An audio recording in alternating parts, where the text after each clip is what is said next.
ng foods ng bata. Yan. Ano lang to? Parang omelette lang. Vegetable omelette. Yan. Tapos sahugan ko lang siya ng ito. Ito yan guys. Nalambot ko lang ito. Nilabas ko sa fridge kanina umaga pa. Para lang, kasi nag-frozen siya. Yan. Ito lang yung pinaka-lunch niya. Tapos ito yung vegetable. Ano lang yan? Some cabbage, carrots, mayroon.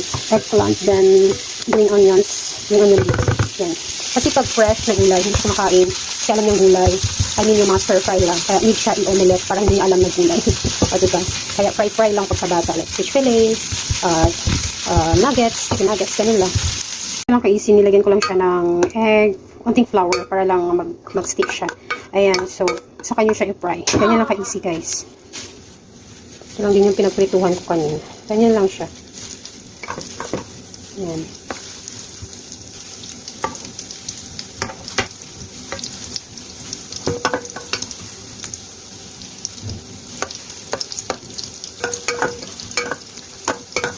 So, ganyan lang siya, guys. Easy.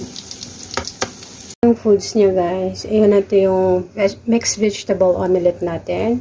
Some rice, fruits, ayan, blueberries and watermelon. Watermelon? Melon.